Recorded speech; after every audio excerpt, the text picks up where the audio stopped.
Cedric Burke, better known to the streets as Berkey. He was one of the most feared gang members ever to set foot in Trinidad. His rise from a mere G-unit shooter to revered Rasta City gang boss was not an easy one. He murdered his way to the top. He also had ties to high government officials. His rise from a mere G-unit shooter to revered Rasta City gang boss was not an easy one. He also had ties to high government officials. Burke's reign was marked by violence, fear and corruption. The streets of Celots, although near the towering building of Port of Spain, was a grim contrast to the narrow streets of Celots.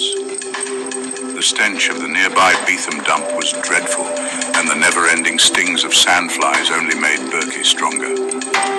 Burke's story is not just about one man's descent into criminality.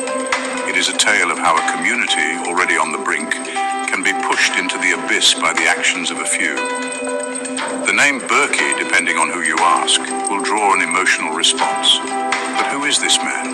According to police, he is a big fish who was charged with being a gang leader and a person of interest in illegal activity. According to the courts, he is a man who was charged with one offense, which was thrown out by the Director of Public Prosecutions, with not even as much as a trial date being set. His rise and fall offer a glimpse into the complex web of gang violence, poverty, and government inaction that continues to plague Trinidad and Tobago. The government's failure to address the root causes of crime has only exacerbated the problem, leaving communities like Celots to fend for themselves. According to Burke, he is a successful black businessman who, because of his success, has gained the envy of everyone, even the police. After 2018, Burke's popularity was enormous. With the rise of Trinidad music, his name has been called in over 100 songs of all wannabe dancehall artists. His name was respected, his word was law. No one at the time dared to utter Burke's name in any bullshit. The reprisal was quick and fast. At the time, many of the upcoming gang members were youth and fresh out of school. With the growing popularity of Trinidad music, a lot of fake zessers came forward. One time they even tried to play down Burke's wealth, saying he was flat broke. His reaction? He posted a grim social media video, calling his haters broken and frustrated. Sunday Newsday sat down with Burke at one of his 2 Celots homes, which he shares with 6 of his children and one of his children's mothers. He wore his trademark vest, a grey one this time. His attorney, Celeste St. Louis, was also there to ensure questions about his ongoing lawsuit against the state were not entertained. The 3-bedroom house, made of brick and mortar and wrought iron, tiled in gingerbread brown, is opposite to the shacks seen while swooshing past the Beetham Highway. One of his daughters stood close by, smiling proudly as her father sits on his couch in his modest home. For the successful businessman he is. In 2006, he incorporated his first business, a construction firm that employs 3 of his sons. The following year, he launched his second business, Goodfellas Security Company. The name Goodfellas is from a movie about a mafia lifestyle, but Burke said he had the name from his days of events promotion, when he threw parties in the neighborhood. He confessed, while he used the name for his promotions, he did not establish a bona fide company for that venture.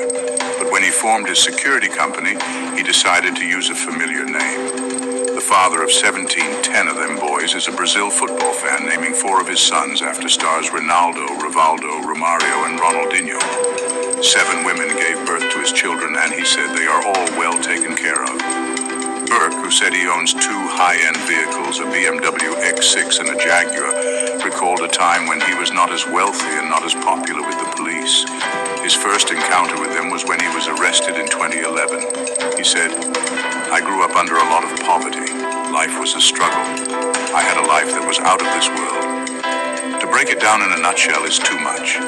Growing up in poverty, you learn a lot of things. When you're small and belly-griping and there isn't a sure plate of food to turn to, you develop skills that a normal child wouldn't. I used to tell my children about climbing a downs tree and eating that and going to the standpipe for water, and that was the proper meal. Sometimes it was mango, whatever in season. The whole of Celots know the story. It was a roller coaster," Burke said. Burke was not raised by his parents, but knew them. He is his mother's first son with an older sister and his father's first of 2 boys. The other died. His mother had 7 children, and he was raised by relatives in sea lots. Burke said the stigma he now faces stemmed from his arrest 8 years ago, but that hasn't daunted him. He said all the negativity just gives him the fuel to press harder and reach further, if not for himself, for his family and his community. Today, efforts are being made to heal the wounds left by Burke's reign. Community initiatives driven by the people themselves are working to rebuild what was lost, to create a future where the shadow of Berkey no longer looms large. If I wasn't Cedric Burke, the dark-skinned man from Sea Lots, I would have been praised for what I have accomplished. The problem I'm having with me is it's so simple to track everything, every single thing, because my vehicles bring about a problem. What I drive, my house, a swimming pool became a problem. The thing is, I could account for everything I own.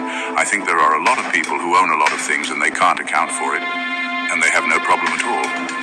I find it strange that I have been subject to all these investigations. I have no conviction or matter before the court. I don't know how I is the subject of their investigations.